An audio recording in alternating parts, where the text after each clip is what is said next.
সেটা বলবার আগে রায়ধনী বললেন আমি দেখলাম তপন ও তনয়ের তটে। তপন মানে কি? সূর্যের আরেক নাম হচ্ছে তপন। তনয়া মানে হচ্ছে কন্যা। সূর্যের কন্যা কি না যমুনা। তটে মানে যমুনার তটে গিয়ে আমি কৃষ্ণের রূপটা দেখলাম বদর ও মুখমণ্ডল। এই যে বদন মণ্ডল, আর রায়ধনী বারবার বলতে সত্যি বদর ও মুখমণ্ডল মানে ওই যে বদন মণ্ডল। আগে নিশ্চয়ই রায়ধনী কোথাও দেখেছিলেন, তাহলে বলতো সেই মুখমণ্ডল, কিন্তু না, ও মুখমণ্ডল। কোথায় দেখেছে রূপ? রায়ধনী যখন জন্ম নেওয়ার পরে অন্ধ অবস্থায় ছিলেন, কীর্তিদার দুঃখের কথা জানতে পেরে যশোমতী গিয়েছিলেন কোথায়? কীর্তিদার বাড়িতে। আর যখন কীর্তিদার গৃহে গিয়েছিলেন সঙ্গে গোপালও গিয়েছিল।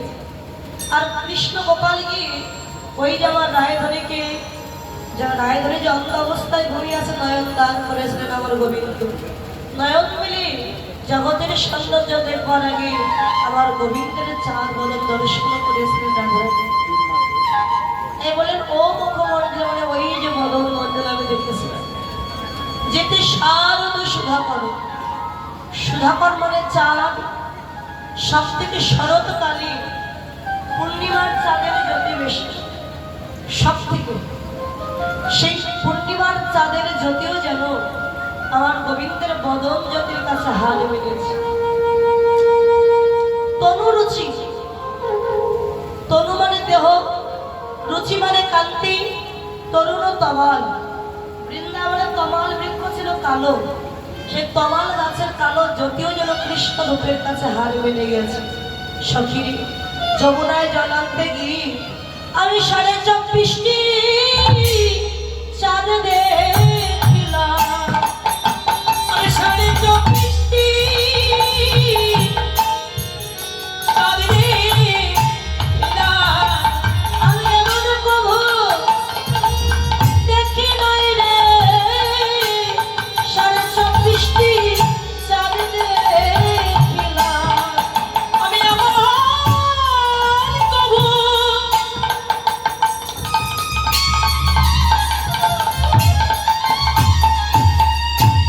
দেখি নাই রে,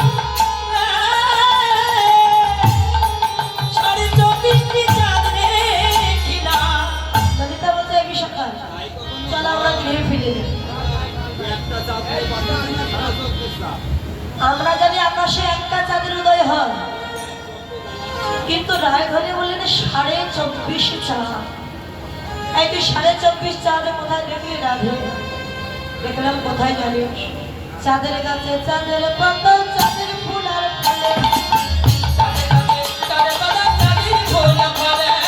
এমন কবু দেখি নাই সই চাঁদের গাছে চলে। কপালে কত তো চাঁদ দেখি লাগে ধাঁধা, তাহা দেখি যুবতীর মনে রইল বাধা। দেখলাম যমুনার ঘাটে একটা চাঁদের গাছ দাঁড়িয়ে আছে। এটা রাজনীতির চাঁদের গাছ কাকে বললি? না, আমার গোবিন্দকে দর্শন করে মনে হলো একটা চাঁদের গাছ। কৃষ্ণ যখন ললিত বঙ্কিম ওঠামে দাঁড়িয়েছিলেন,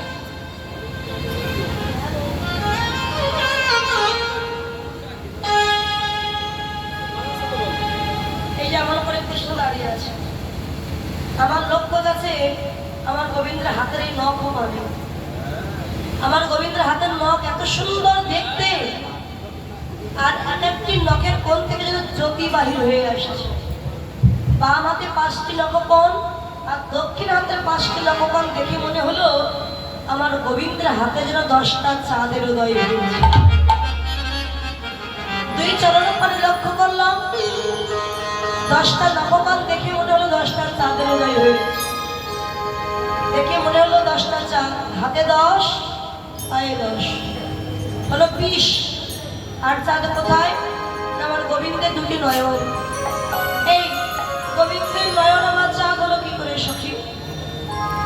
না, গোবিন্দ যখন এমন করে আর নয়নে তাকে বাঁশি বাজাচ্ছিলেন, আমার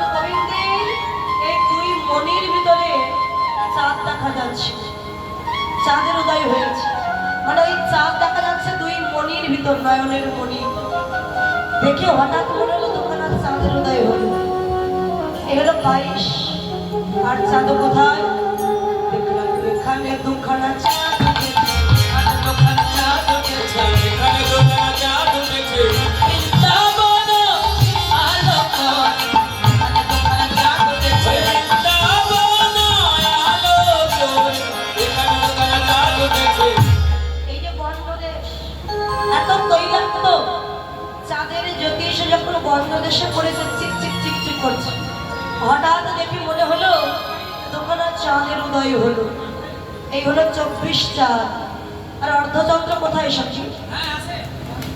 দেখলাম গোবিন্দের ললাট মানে কপাল,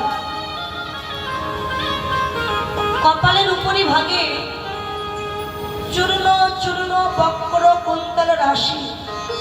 কুন্তল মানে চুল, বক্র মানে পাকা, চূর্ণ মানে ছোট।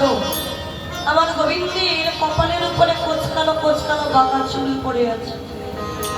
আর এই বাঁকা চুলের মধ্যে ঘামের বিন্দু উৎপত্তি হয়েছে।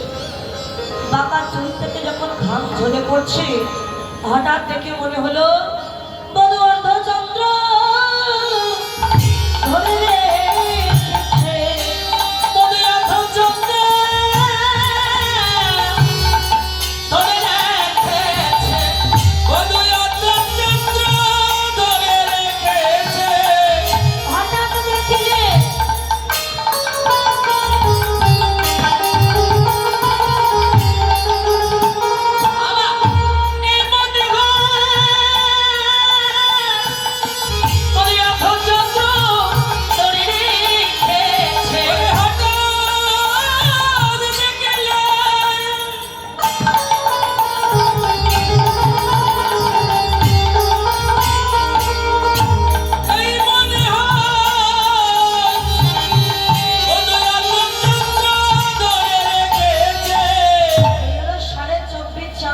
দর্শন করলাম।